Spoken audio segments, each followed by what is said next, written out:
Hello friends, my name is Steph. Welcome back to my channel. This week we are reading Romantasy books, trying to catch up on the Romantasy-a-thon, and rotting. We are going to rot for 4 days because I have time off and I decided that all I want to do is literally sit on my couch, drink various beverages, and read Romantasy books.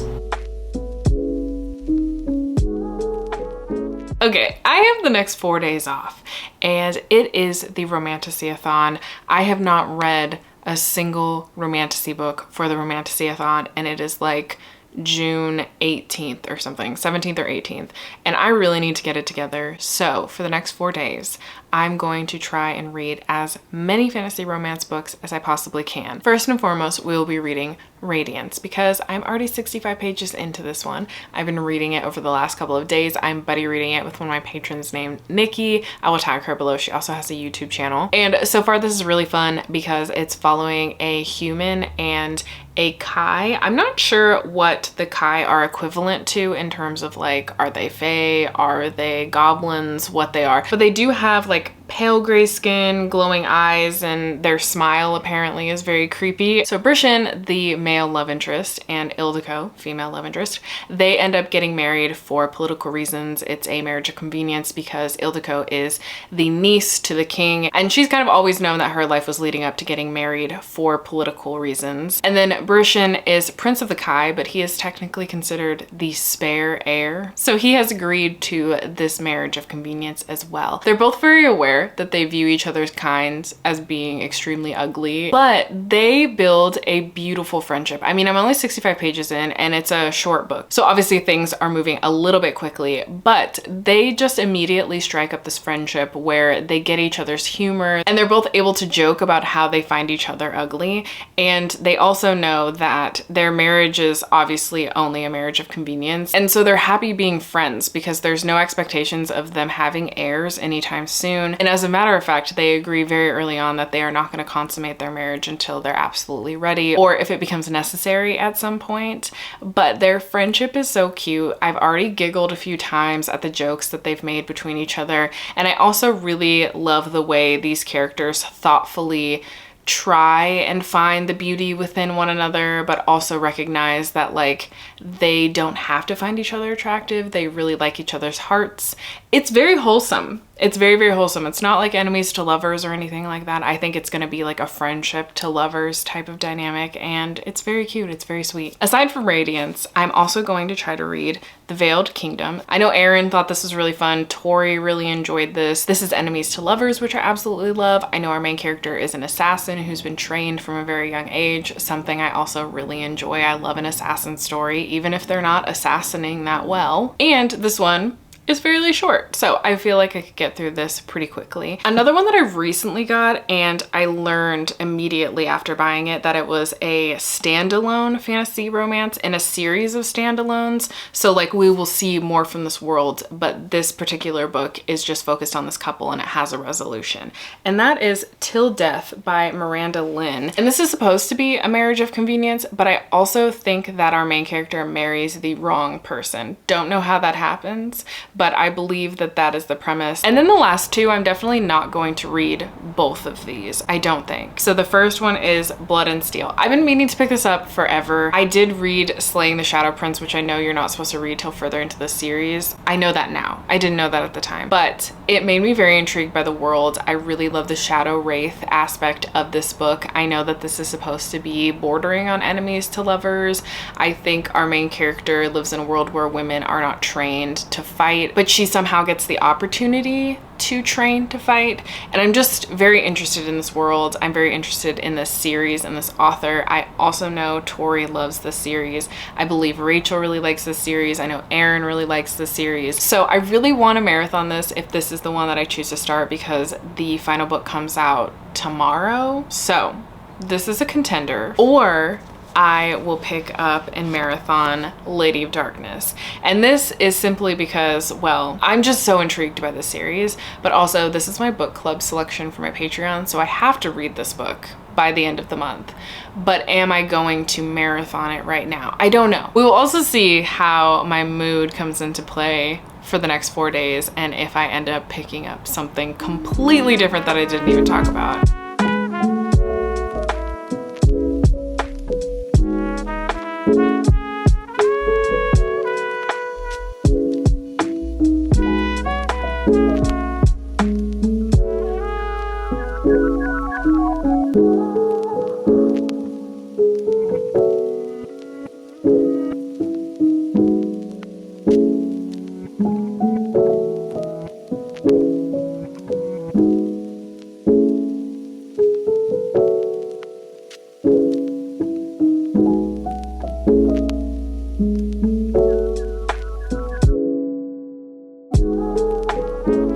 Hi friends, I am currently on some sprints with Monty and Erin, and I recently finished Radiance by Grace Draven, and I am 100% giving this 4 stars. It is a very strong 4 stars. I definitely want to move on with the series.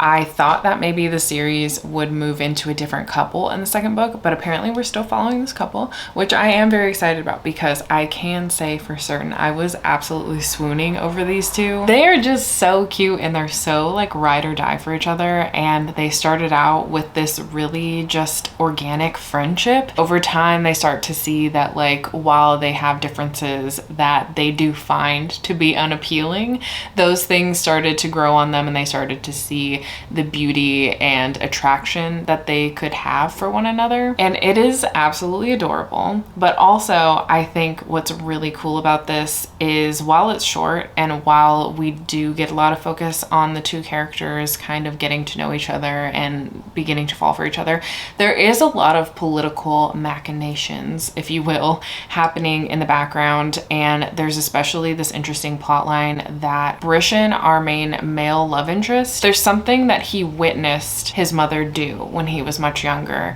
and from that moment on he decided that he wanted nothing to do with his parents and wanted to be the complete opposite of them. But this has caused a lot of issues and ultimately leads to a major conflict that starts to unfold in this book. Especially the way that this ends and the epilogue, we're definitely going to be seeing more of that conflict come to the surface and I think be the forefront of the second book. I can't imagine it not being the forefront of the second book. I think this book was just establishing this couple, establishing the politics, establishing the conflict, and the second book is going to really dive deep into that conflict. I do know, because Erin was telling me, that the third book in the series actually follows a different couple. I'm curious if it's the couple I thought we would be following in the second book, because I was just under the impression, especially how this ended, I was under the impression that this would be just their book ended and we would still be seeing the political strife in the rest of the series but following different characters.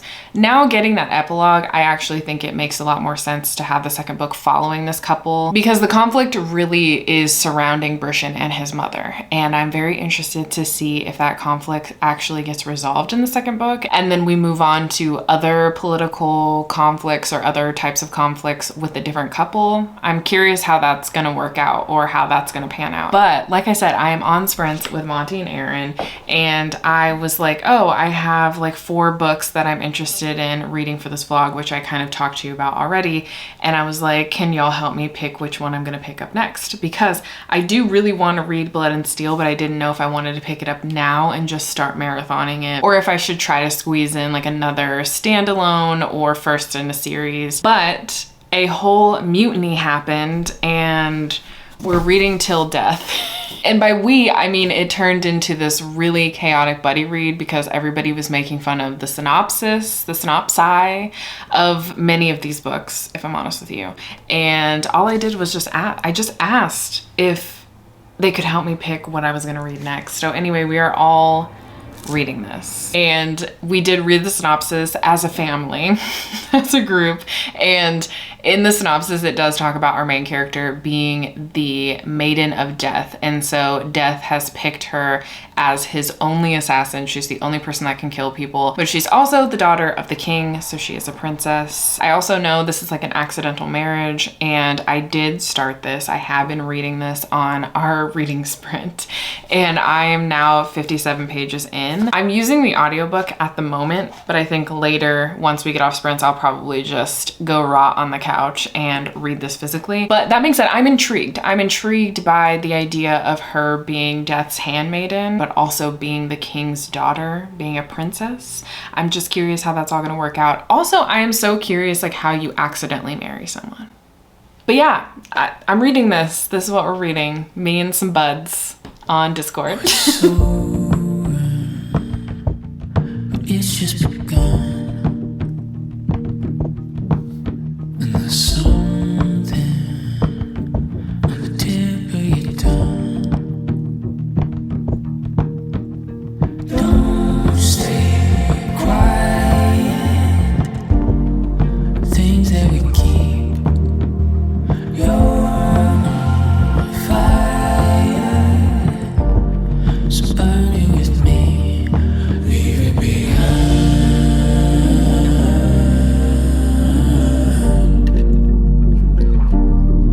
Leave it behind.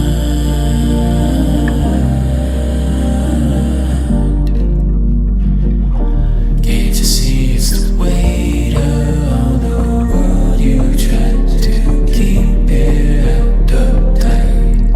Leave it behind.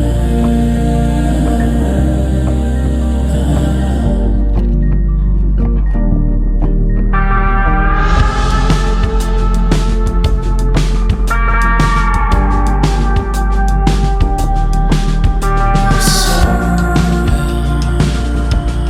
you can feel in your teeth, but there's some things you can't stand to repeat. So don't stay quiet. You through this before. Hello and welcome to day 2 of Romantasy reading and rotting. So you already know from last night, I started Till Death and I listened for the majority of last night. It's like 2 o'clock right now. I've listened for most of the day and I am 268 pages into it. I don't really like this book, and honestly, I can only say it's because I don't really like the 2 characters in here. Our main female character, Deianira, I think is how you say her name. Basically, she is Death's only living handmaiden, and she's also the daughter of the king, which I think I established in the last check-in. She is a princess, but her father doesn't like her. Her father is very mean to her, which is wild to me because I'm like, she is the only person that could kill you. You can't kill her. Wouldn't you be treating her differently? But no, he hates her and he makes it very well known. And one of the requests of her father is that every time she kills someone, she has to go and kind of debrief with him about who she killed and like what she did to kill them, etc., etc. In this one instance, she gets a name on her hand. It's someone from a neighboring kingdom. She ends up killing that person, and when she goes to debrief with her father, she finds out that it was the king of this neighboring kingdom, and her father and this other kingdom were kind of on the brink of almost going to war, and now he's worried that because of the situation, it'll push them into a war that he doesn't really want. And so he makes an alliance behind her back that she will marry whoever they crown king next. She obviously goes through with it because she doesn't really have any choices in her life, and she meets who she thinks is the king in waiting, the one who's going to be crowned king, and she marries him. Doesn't ask any questions, doesn't really look into it further, make sure that his identity is what he says it is. He kind of alludes to the fact that he might be the next crowned king, so there's like sort of an assumption that he is the person that she's supposed to be marrying. But she doesn't like really look into it, marries him. The marriage is magically binding. It's not him. It's not the king. She married someone else, some like burlesque man.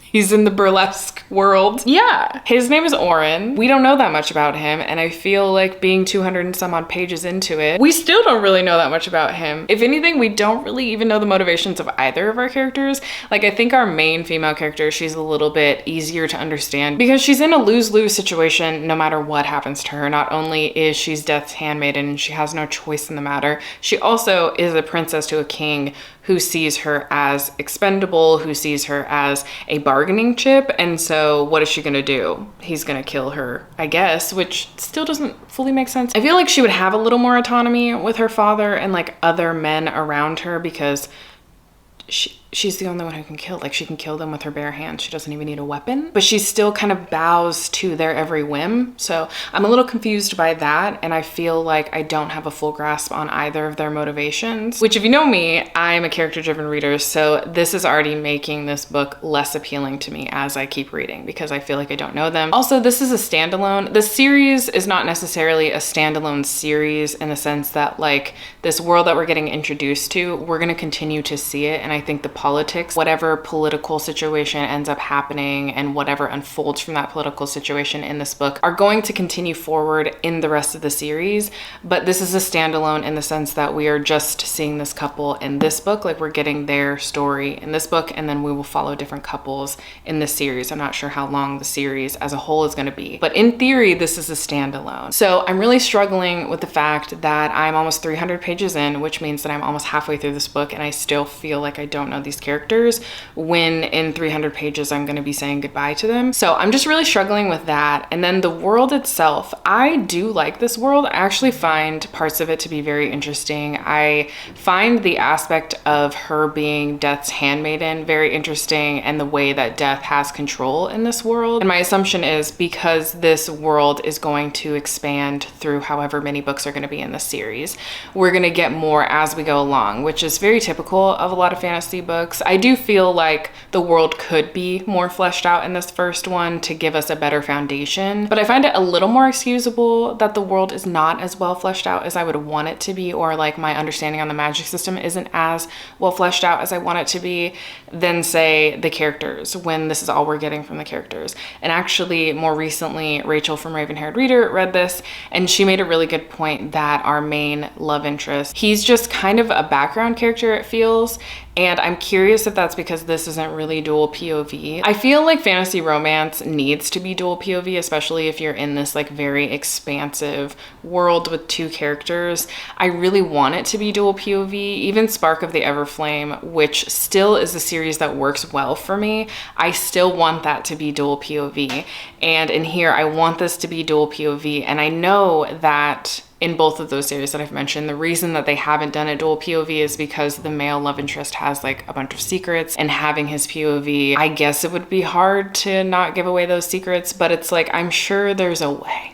I'm sure there's a way. So yeah, I'm just really struggling with this one a little bit, and I'm disappointed because I actually don't dislike the writing, and I am interested in the world, but I'm just like not vibing with the characters. That's all to say, I'm not having the best time, but I'm not having the worst time. I will probably finish it. Probably. I haven't decided if I want to DNF it or not, but for right now, because I really wanted to squeeze in as much fantasy romance as I possibly could in my time off. We're only on day 2, and I don't want to get into a rut because Radiance was so good. Like, I really, really loved that book, and I'm almost tempted to just go into the second one. But I think for now, I'm finally gonna start Blood and Steel.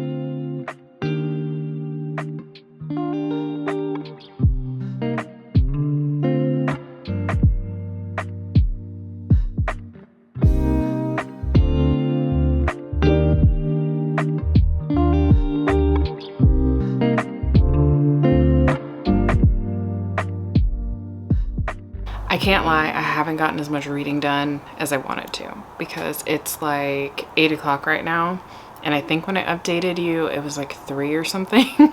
And I've only gotten to 110 in Blood and Steel, but I have started, and I'm definitely gonna stick with this one. I really like this world. I read Slaying the Shadow Prince earlier this year, I think in March, and I ended up enjoying that one. I didn't love it. It wasn't like a new favorite, but the world was really intriguing, and I really like the Shadow Wraith aspect of it because it's like a creature I haven't seen that much in Fanro, at least the ones that I've read. So yeah, anyway, I made it 110 pages into this. I still really like this world. I think the world building is interesting. We haven't seen that much of it. We haven't really seen that much of the Shadow Wraiths either, but I'm only 110 pages in. We know of it. It's been alluded to, but our main character, Althea, her death has been foretold. She is supposed to die when she's 27. She's known this for a few years now, and one of her big dreams is to be a warrior. But women cannot be warriors in this world. They can't wield blades or weapons because back in the day, there was a young girl who basically brought darkness into this kingdom. So their solution to this scenario was that women can no longer wield weapons. So obviously Althea has to go about this in a very secretive way, and she gets caught with a weapon from our male love interest, Wilder. But Wilder catching her actually yields a very different result than expected. The warrior, I don't know what the guy is, I'm assuming he's like pretty high ranking. He basically decides that fine, we're gonna train you. You have to travel to this faraway place and you must pass the initiation test, which is supposed to be very perilous and dangerous. And so right now, we've seen the culmination of her getting caught. We've seen the dynamic between her and Wilder at this point. We've learned a little bit about her sister and a little bit about why women can't wield weapons. Now we're at a point where she's trekking across the land with Wilder to go take this test. The traveling portion just started taking place probably for the last like 15 or 20 pages. I'll say the pacing is slowing down a little bit with the traveling. Not that the pacing was fast to begin with, but the pacing does seem to be slowing down a tiny bit for the traveling portion of it. I always feel this way about traveling portions in a book, and this is probably something that I felt in Slaying the Shadow Prince as well. There's something that just like slows down about those aspects of a book for me personally, that I don't enjoy the pacing of it as much. As for characters, I feel like I don't know them well enough right now to have much of an opinion on them, but I do like our main character. I'm interested to see what it means for her having her death foretold and she's supposed to be dying in 3 or 4 years. Like, what does that mean about this journey? Is she going to change her fate? I also think this is slow burn, which I'm really hoping for, but I have no idea because there is definitely like a small attraction already sparking between the two characters. Also, this is dual POV, which I was just complaining about a little bit earlier with Till Death, that I just feel like romantasy books need to be dual POV. It's a crime when it's not, okay?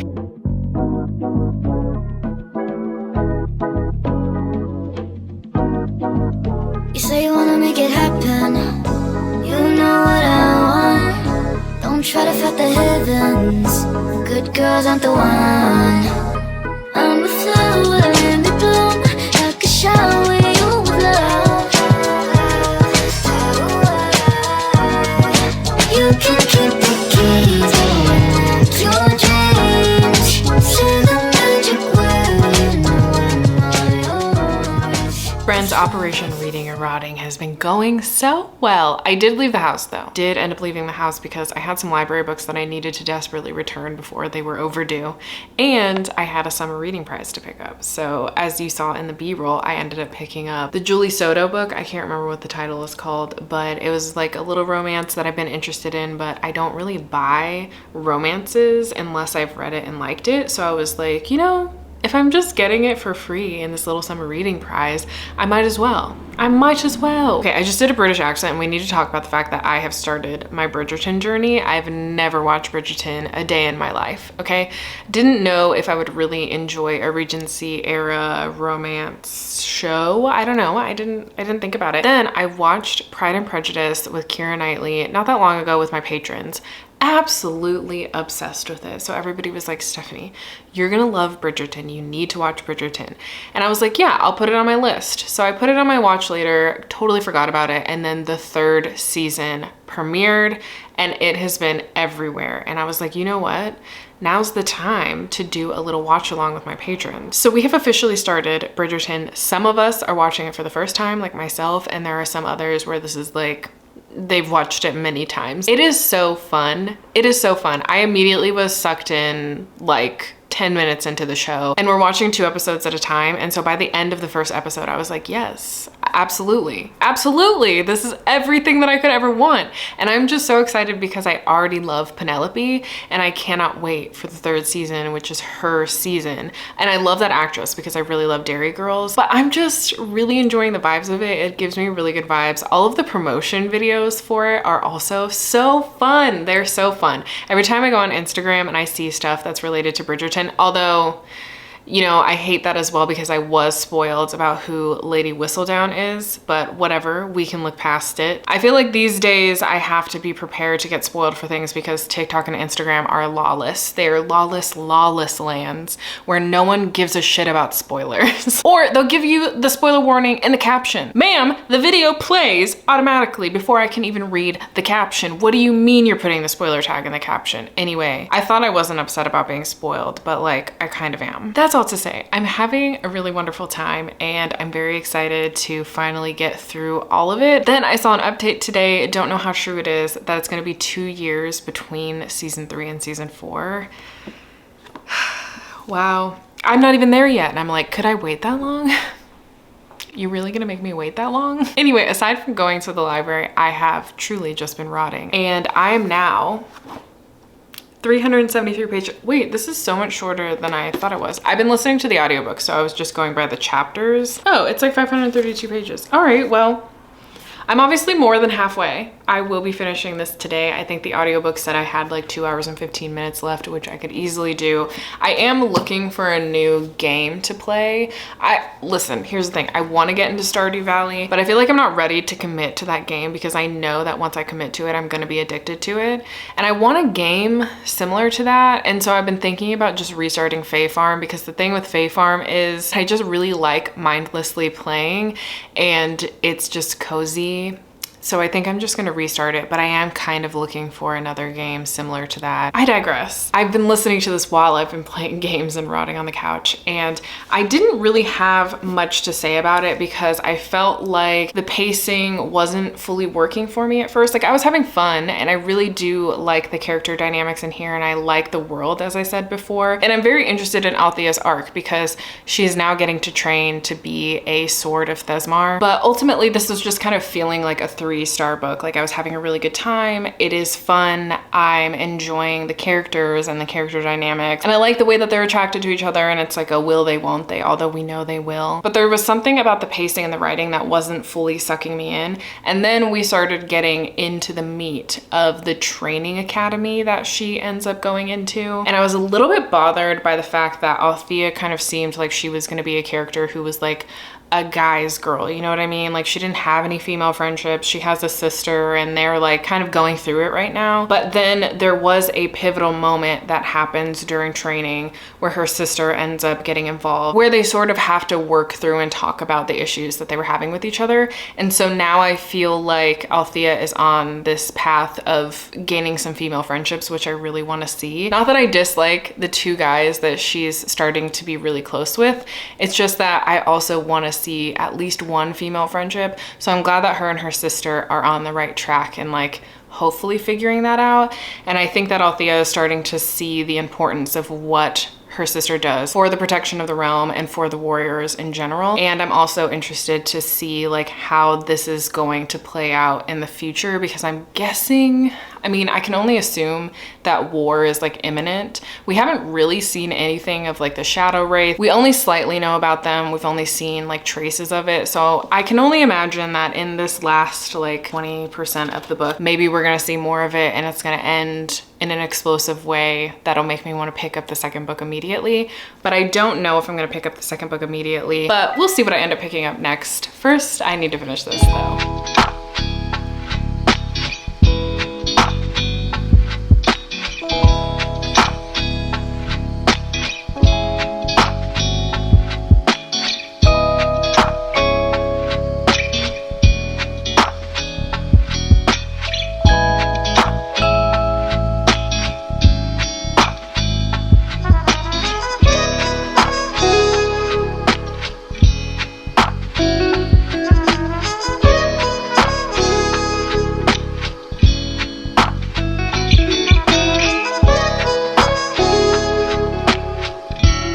Hello, happy Friday. Happy probably last day of this vlog because it's technically my last day off in the week and I go back to work tomorrow. But the reason that this may not end today is because it all depends on how far I end up getting in Lady of Darkness. So I ended up starting this because my live show is actually next Friday. So it's a week from now, I believe. And this is my Patreon book club pick. I've had the last 2 months to read it, but I keep putting it off because I've been told that this gets really dark. Also, I had read the first book in Melissa K. Rourke's other series. I don't remember what the series is called. I think it's just the Legacy series. The first one being The Reign of Shadow and Endings.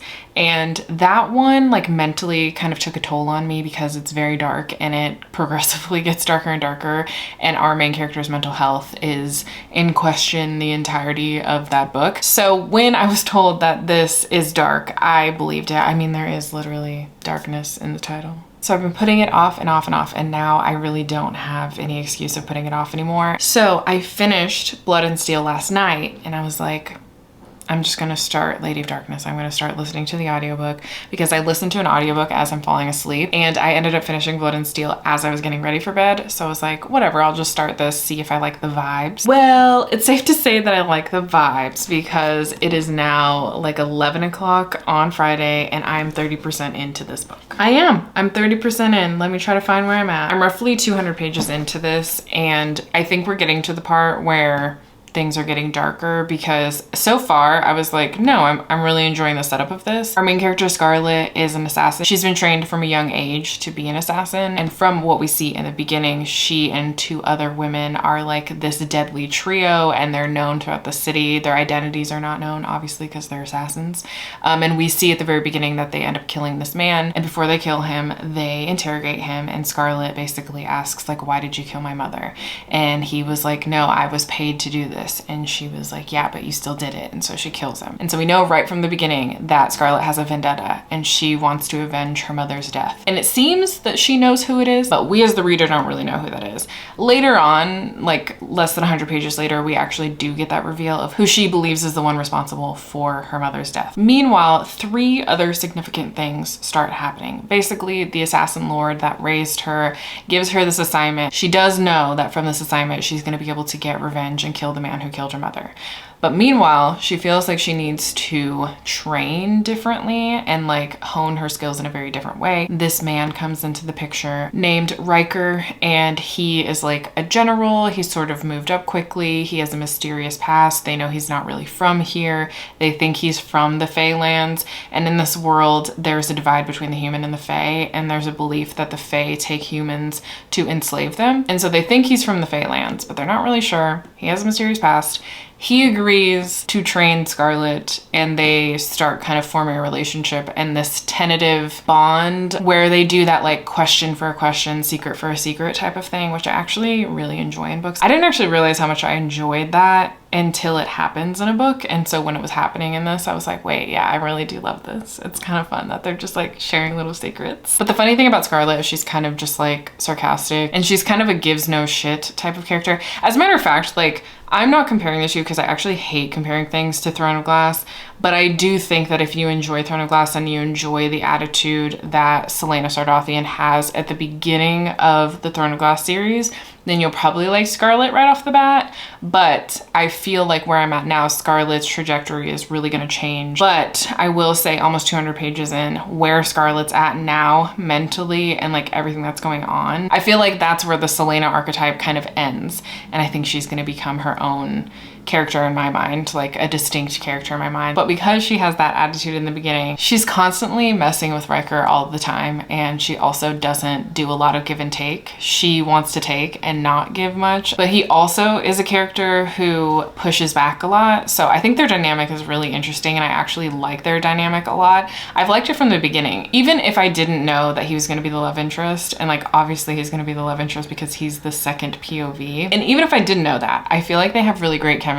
They have pretty good banter, and I feel like he is a good balance to Scarlet and vice versa. But we don't know that much about him at this point. We did get a few reveals pretty early on about like his background that I find to be very interesting. And I also think we got some stuff out of the way that could have been really dragged out throughout the entirety of this book, and I would have probably been a little bit frustrated if this was going to be the big reveal, but it wasn't. Well, at least so far as I'm like reading, I don't think it's the big reveal. It might be the big reveal for our character, but we already know it.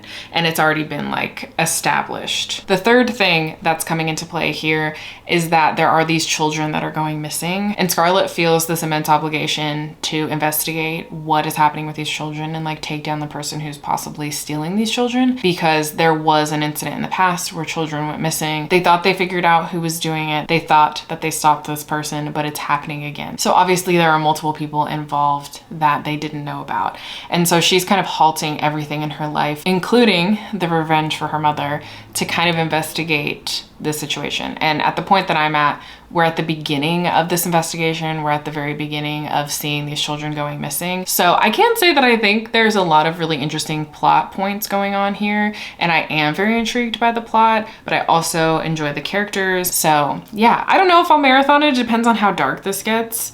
But I'm so interested in this world and I'm so intrigued by the different plot points in here and like what's going to get resolved and what's not going to get resolved. How much of this world are we going to see? I already know that this is a book that has like a lot of different creatures in it. So there's definitely fae, obviously, but I know there's gods and I know there's vampires. I'm going to assume there's probably witches. So far I'm having a really good time with this one, and it makes me very excited because I did finish Blood and Steel. And let me tell you something. I don't know where I put the book, but I enjoyed Blood and Steel. I would say that it was a solid 3.5. One of the things I kept telling y'all is that it was one of those books that like I was enjoying the world, even though we weren't seeing an expansive amount of the world, I was enjoying it. In the last 10-15% of the book, like things start to get explosive. We get to explore a little bit more, but ultimately, and kind of unexpectedly, I don't know why it was unexpected for me, but I guess I haven't really seen that many reviews about Blood and Steel. I've just seen that people really like Blood and Steel, but I'm not recalling like a specific review that talks about this. But this is very much like a training academy type of school. Like Althea gets the go ahead to start training as a Blade of Thesmar, and then we just get to see her training a lot throughout this book. We get to see her training with her cohort. We get to see like some drama between her and some of the cohort. We get to see her establish friendships with people in her cohort, namely Cal and Kip.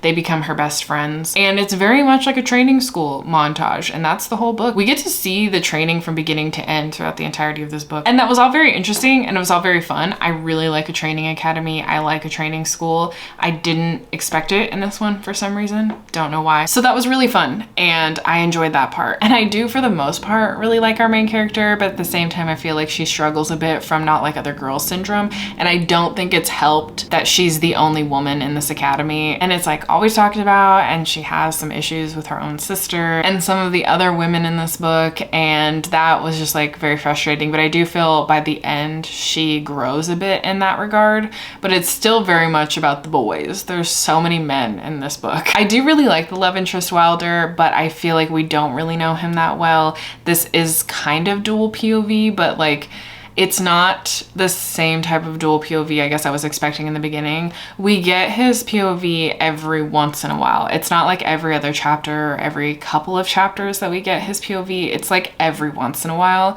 which I mean, I'm glad to have it regardless. So I'm hoping in the next book, like it's more prevalent. I'm curious if the whole series is going to be where he just has like interspersed POV chapters randomly, like in this one. To be fair, I do actually think it makes more sense for him to have less POV chapters in this specific book, simply because of like what we were focusing on, which was the training in the academy. I think ultimately this first book was very predictable. I think that the big reveal at the end was something that, like, if you've read one fantasy series that has this trope, you're gonna see this coming from 10 million miles away, which, to be completely fair, is not a bad thing, because I feel like the first time I read a book like this with the specific types of reveals that it has and the specific archetypes that it has, I was eating it up. That's why I look for books like this again and again and again. But I will say that this is a 3.5 for me because it was very easy for me to put down. I feel like the reason that I got through it as slowly as I did was because it was so easy for me to get distracted and put it down. And I can tell that that was the issue to, because the moment I picked up Lady of Darkness, which I've really only been reading today, like I only read last night for 15 minutes and then I've read the majority of today, I got through almost 30% of it in one sitting. So that definitely put a lot of things in perspective for me, because I kind of felt the same way about Slaying the Shadow Prince. So it was just like easy for me to put down. It was easy for me to get distracted and like do other things instead of reading it. That's not to say that I'm not going to move on with the series. I actually very much want to move on with the series because I've heard that the second book like steps it up immensely. And so I absolutely enjoyed this enough to want to move on. After the second book, we'll definitely see where we're at in terms of if I'm going to move on with the series. But as of right now, I like it enough and I'm intrigued enough that I will move on. I'm going to go continue Lady of Darkness. I have reading sprints later because we are doing a 48-hour readathon on my Patreon. Hello friends, I'm so excited because look what just arrived. This is my Patreon merch. Also on the back it says Witchling, which is what I call my patrons. Anyway, I shed a little tear. I shed a little tear over seeing it in person. So yeah, anyway, that was a really exciting thing that happened today. Another exciting thing that happened today was that I finished Lady of Darkness. I flew through this and I'm probably gonna give it 4 stars. I don't really know where to settle because I'm not gonna lie to you. I can't lie to you. Scarlet drives me up a wall. Scarlet annoys me. And it's not all the time. Like there are moments where I really, really like Scarlet, and she's definitely one of those assassin characters who was good at assassinating. She will assassinate someone and she is a fighter. She's a badass and I really love that. So I can for certain say that she is a good fighter and I really enjoy seeing that. But there are other aspects of this book that are kind of unfolding that I do know throughout the rest of the series we're probably going to see that come to light, and the reveals at the end were really fun. But Scarlet is one of those characters that like I like her one moment and I can't stand her the next moment, and it's especially when she's whining and like people coddling her in her life, and I think that's a personal problem. Maybe it's a personal problem, but like people coddle her so much. But I will say the things that we find out about her mental stability and like why she's a little bit unstable were very sad, and although I expected it based on my experience with Melissa K. Rourke's other series, it's still always very hard to read when a character has just kind of gone through it time and time again. I also really like our male love interest in here. He really grew on me. It didn't take a lot for him to grow on me, but this is a really positive change because going back to, again, Melissa K. Rourke's other series, I don't like the male love interest in there. I'm not a fan of him at all. I am curious if there's going to be like a love triangle in this one as well, because Scarlet kind of has a lover when we meet her, and it's not necessarily something that's extremely serious because in so many ways she's using him for information, but in other ways you can kind of tell that she does have a fondness / attachment for him. So I'm curious if this is going to turn into a love triangle fully, or if we're just going all in for our male love interest. But overall, had a good time. I love various creatures in a world, and this has vampires, it has witches, it has fae, it has shifters. I'm sure there's even more that I haven't learned about yet, but I really, really love that aspect of a world, and I think that's why I typically like urban fantasy, because urban fantasy tends to have multiple creatures coexisting or like existing in the same universe. Maybe not coexisting, but they exist together.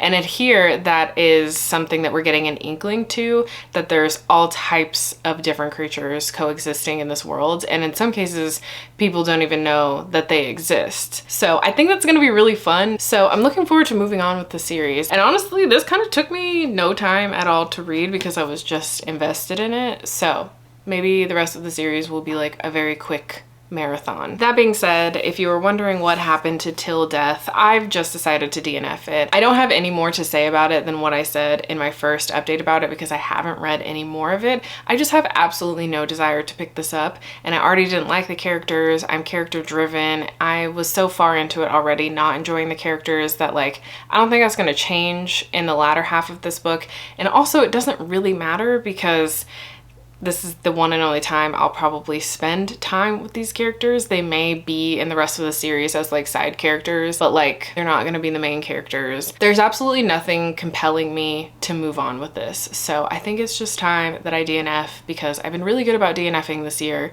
and I want to continue doing that. So I'm not pushing through this one. I'm just DNFing it. And I would like to say that I was sad about it, but I actually am not. I have no feelings about it.